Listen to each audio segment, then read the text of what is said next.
Assalamualaikum dan salam sejahtera kepada Tuan Hasnan ataupun Cikgu Hasnan dan juga rakan-rakan sekumpulan. Nama saya Nurhatan Nabita Abdul Aziz bersama rakan kumpulan. Assalamualaikum, nama saya Muhammad Irfan Zakwan bin Asli. Soalan ketiga, nama saya Fifi. Nur Fatihah binti Muhammad, panggil Fifi. Okay, Nama saya Muhammad Amir Hamzah bin Muhammad Azman, boleh panggil Amir. Kelantan. Nama Farah. saya Farah Syazwani binti Zainuddin, boleh panggil Farah. Nama saya Muhammad Nuaiman bin Ali, biasa Perak. Nama saya Wanur Irna, asal Kelantan. Saya Nina Fatayah Nabila binti Mak Fahimi. Okey, topik kita pada hari ini adalah pengaruh globalisasi terhadap budaya masyarakat dan kaum di Malaysia. So, jadi soalan pertama adalah apakah pendapat Tuan tentang globalisasi barat mempengaruhi budaya kaum dan masyarakat di Malaysia? Sebenarnya globalisasi ini ialah dunia tanpa sepadan.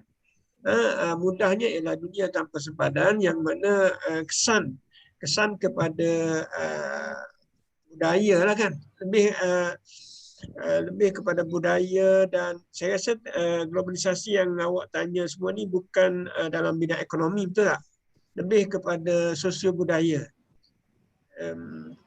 Jadi memang tidak dapat dinafikanlah, globalisasi memang meninggalkan kesan yang agak ketara kepada masyarakat kita, terutamanya dalam pembentukan kaum di negara kita, sebab kita mempunyai 3 kaum utama yang terbesar yang membentuk keluarga Malaysia. Okey, jadi dengan adanya globalisasi telah menyebabkan dunia jadi sempit, tanpa sempadan, dan pembentukan kaum dilihat sekarang ni seolah-olah macam semua kaum mengamalkan budaya yang hampir sama sebab dipengaruhi oleh budaya globalisasi. Itu yang saya nampak. Kesan daripada globalisasi hasil daripada dunia tanpa sempadan. Saya rasa itulah yang jawapan yang saya boleh berikan kepada soalan yang mana kesan globalisasi kepada kaum, pembentukan kaum di negara kita. Okey, baiklah. Soalan kedua datang daripada saya. Adakah pengaruh globalisasi barat mendatangkan kesan yang baik kepada kaum dan masyarakat di Malaysia? Terima kasih kepada saudara yang bertanya. Memang kita tidak dapat nafikan bahawa pengaruh globalisasi ini ada 2 lah. Pengaruh baik dan pengaruh tidak baik, ataupun yang positif dan juga negatif. Okey, memandangkan soalan bertanyakan tentang pengaruh positif. Jadi memang saya rasa tidak dapat dinafikanlah, globalisasi sebenarnya memberi kesan baik, tetapi atas penerimaan kita lah, kita yang menggunakan teknologi. Sekiranya kita mengambil teknologi dengan cara yang betul, maka proses globalisasi akan memberi kesan yang baik. Tapi sekiranya kita menggunakan teknologi dengan cara yang salah, mungkin globalisasi akan memberikan kesan yang tidak baik kepada kita semua. Jadi ada pro dan kontranya tentang globalisasi hasil daripada perkembangan teknologi yang berlaku sekarang ni, yang sangat pantas, dan semua daripada kita kena ikut perkembangan teknologi supaya kita tidak tertinggal daripada arus globalisasi. Saya rasa baik memang banyak daripada keburukan sekiranya kita menggunakan globalisasi untuk kemajuan kaum dan juga ekonomi negara kita. Okay. Soalan seterusnya daripada saya, Cikgu. Apakah impak globalisasi barat kepada usaha pengukuhan dan hubungan etnik yang dijalankan oleh rakyat dan kerajaan Malaysia? Boleh Cikgu terangkan? Okey, impak ataupun lebih kepada kesan lah kan. Impak ni kesan. kesan globalisasi kepada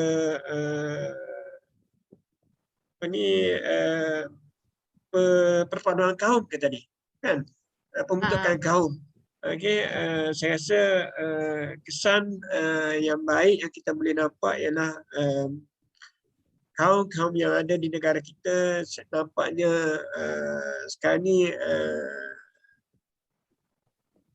dapat menerima globalisasi sebagai salah satu cara untuk perpaduan, dan saya rasa globalisasi telah menyebabkan semua kaum di negara kita menuju ke arah satu titik persamaan, iaitu masing-masing cuba menguasai teknologi, dan sekiranya kaum tersebut ketinggalan dari segi penguasaan teknologi, dia akan tertinggal dari segi dalam arus globalisasi. Sebab sebagaimana yang saya terangkan tadi, globalisasi ialah dunia tanpa sempadan, dan semua kaum dan semua orang di negara kita perlu take part ataupun ambil bahagian dalam arus globalisasi. Sebab sekiranya kita tidak mengikut globalisasi, kita akan ketinggalan, dan perpaduan kaum di negara kita nampaknya kerajaan sedang berusaha untuk mewujudkan satu perpaduan kaum dengan pembentukan keluarga Malaysia.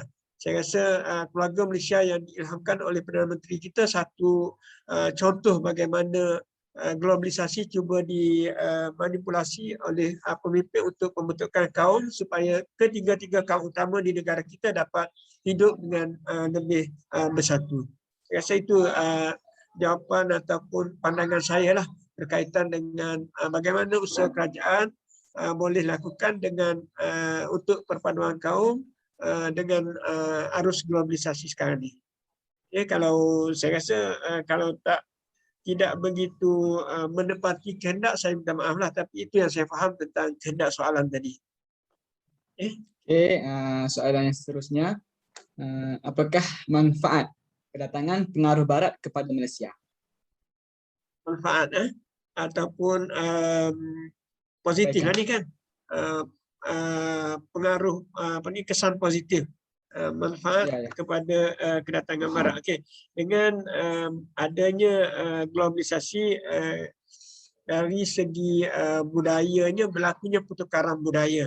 Kita nampak bagaimana kita menggunakan budaya daripada negara barat yang baik, dan kita cuba campurkan ataupun cuba kita adunkan bersama dengan budaya kita, dan ini sekaligus menyebabkan globalisasi telah berjaya memberikan satu impak yang baik kepada budaya kita dengan percampuran budaya antara budaya-budaya yang positif yang kita cuba ambil daripada keseluruhan negara. Sebab kita dunia tanpa sepadan, jadi kita boleh tengok budaya tempat orang tanpa kita melawati negara dia, dan kita ambil budaya yang baik. Contohlah kita pergi ke Jepun.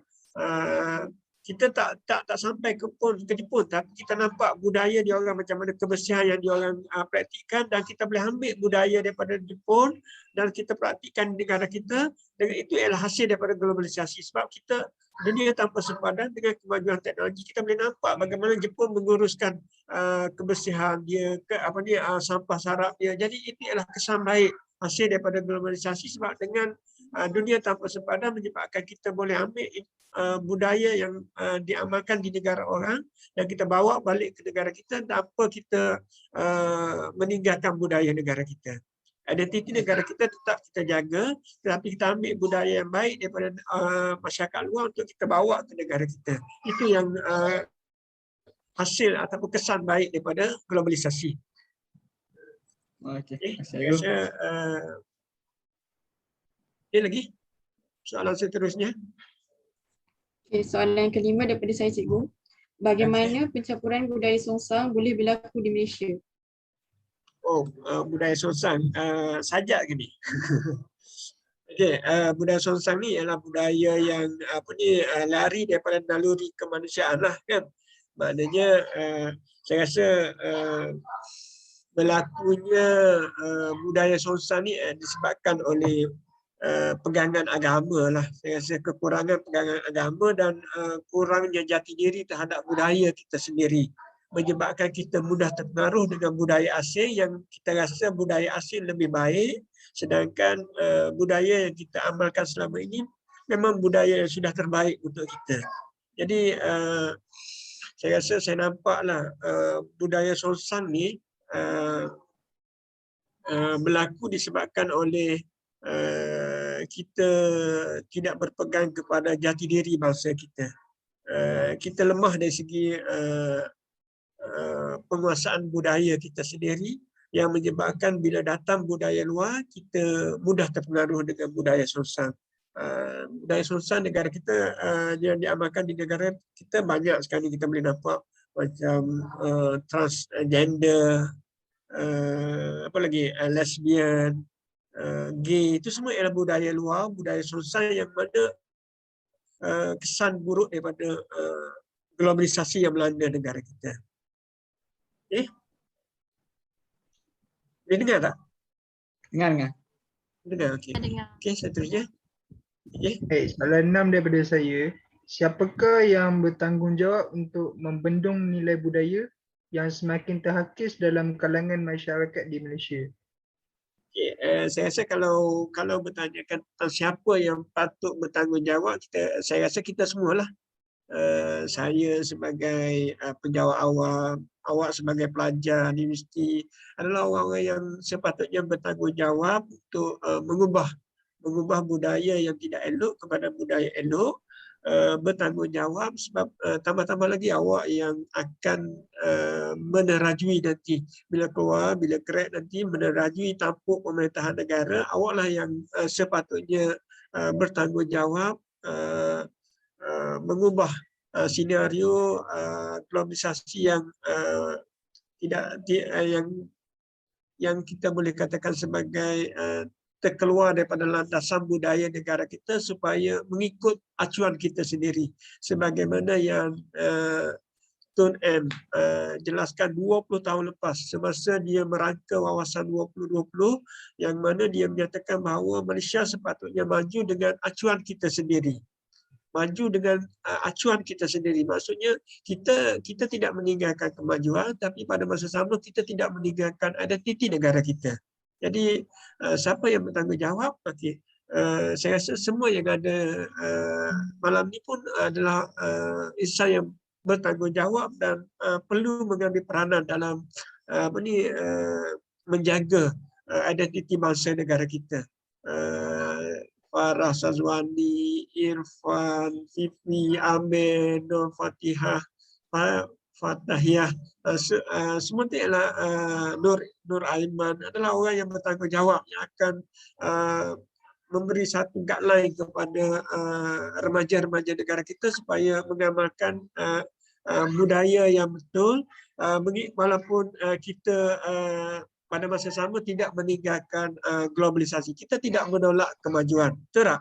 Kita tidak menolak kemajuan. Tapi kemajuan yang kita nak ialah kemajuan yang mana tanpa meninggalkan identiti bangsa negara kita. Jadi saya harap saya dapat menjawab soalan yang diberikan kepada saya, iaitu siapa yang sepatutnya bertanggungjawab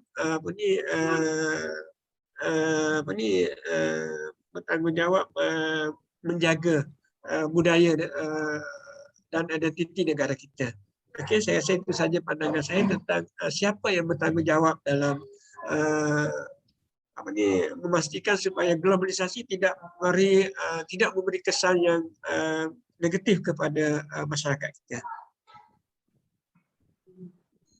Okey, soalan seterusnya. Ataupun saya jawab ni terlalu ringkas. Saya pun tak pasti sejauh mana.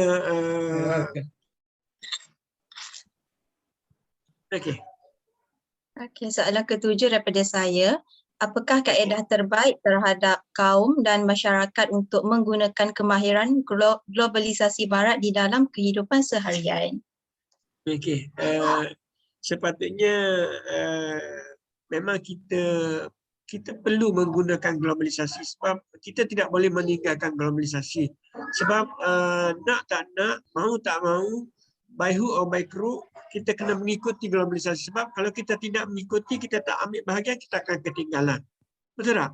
Maknanya semacam malam ni awak menggunakan berhubung dengan saya tanpa saya mengenali awak, tanpa saya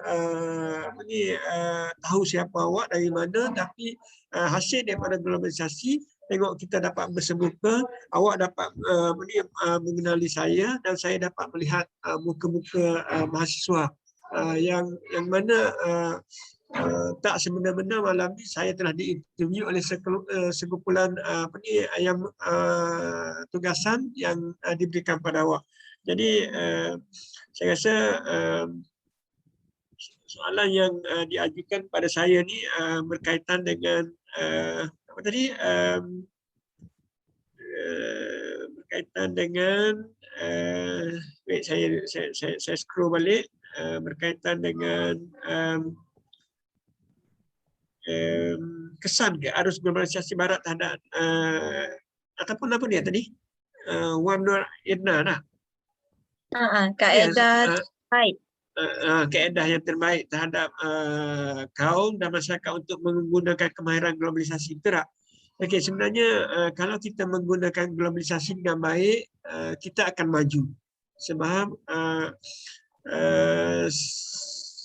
kita sebelum ni kita tak terfikir pun ada GrabFood, betul tak? Dengan adanya kemajuan teknologi, sekumpulan anak muda negara kita dapat melakukan pekerjaan. Ini adalah antara kebaikan ataupun hasil daripada penggunaan teknologi, kesan daripada mereka menggunakan kaedah globalisasi. Sekarang ni siapa yang menggunakan globalisasi ataupun perkembangan teknologi dengan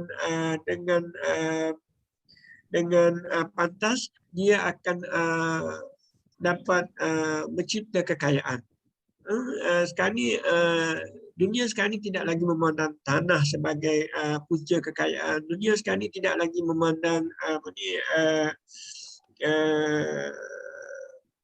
kawasan pertanian yang luas sebagai punca kekayaan. Sekarang ni siapa yang dapat menguasai teknologi, dia akan menguasai dunia. Sebagaimana yang kita tahu, ramai yang menguasai pasaran dunia sekarang ni adalah mereka yang menguasai teknologi. Jadi kaedah yang terbaik yang dirasakan perlu oleh masyarakat kita menggunakan globalisasi ialah dengan menguasai teknologi. Kita kena menguasai teknologi. Nak tak nak memang kita kena menguasai. Itu saja kaedah yang terbaik yang saya rasa mampu untuk masyarakat kita terlibat sama dengan globalisasi. Okey, saya rasa itu antara kaedah yang perlu digunakan oleh masyarakat kita sekiranya kita tidak mahu ketinggalan dalam dunia globalisasi. Kaedahnya ialah mempelajari teknologi. Baiklah Cikgu, soalan terakhir daripada saya.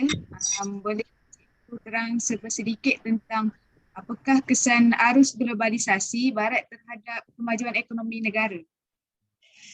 Okey. Soalan yang saya fahamlah, kesan globalisasi barat terhadap ekonomi negara, betul tak? Okey, kalau kita tengok kesan globalisasi yang melanda negara kita kepada ekonomi negara kita ialah kita nampak satu agihan kekayaan yang tidak adil, yang mana golongan pemodal akan dapat mengumpul kekayaan dan mereka yang tidak mempunyai modal akan ketinggalan. Saya nampak kesan daripada globalisasi ialah agihan kekayaan yang dalam negara kita yang saya nampak macam tidak begitu adil kepada mereka yang tidak mempunyai modal, dan kemiskinan menjadi lebih teruk di kalangan mereka yang tidak mempunyai modal. Jadi sebab itulah saya kata globalisasi mempunyai kesan yang buruk sekiranya kita tidak dapat menguasai teknologi. Okay? Pasaran bebas ataupun laissez-faire, siapa yang mempunyai peluang dia akan mendapat kekayaan, siapa yang tidak merebut peluang dia akan ketinggalan. Jadi memang dalam sistem ekonomi kapitalis, mereka yang mempunyai modal akan mendapat keuntungan dan mereka yang tidak mampu untuk menyumbang kepada perkembangan teknologi akan ketinggalan. Itu kesan globalisasi kepada masyarakat negara kita dari sudut ekonomi, yang mana memberi kelebihan kepada mereka yang memiliki modal yang banyak dan kesan yang buruk kepada mereka yang tidak mampu untuk menyediakan modal.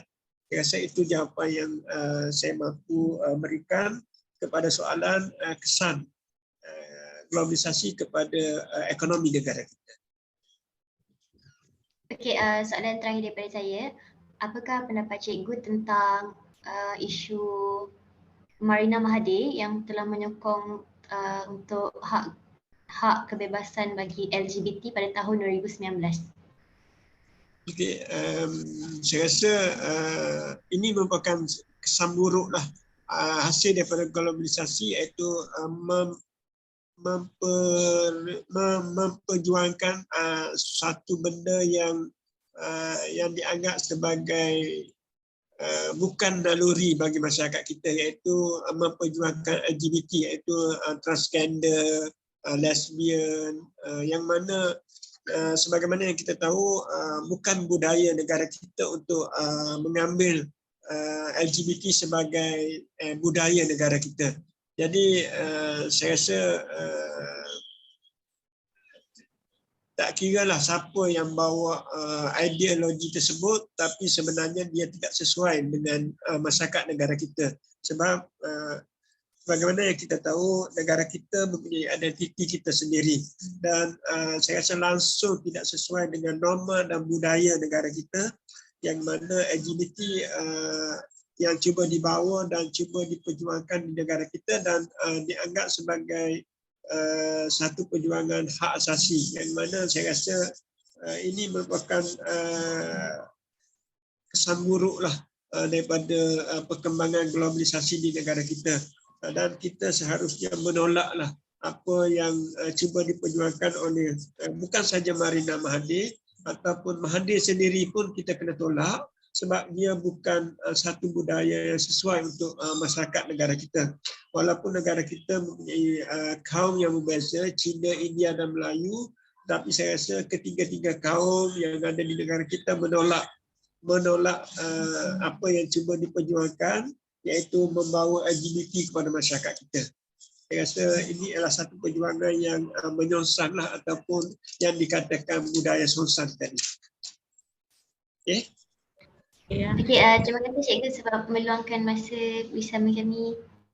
Harap akan berjumpa di lain hari atau hari nanti. Terima kasih. Okey, Terima kasih, saya cikgu. Terima kasih cikgu.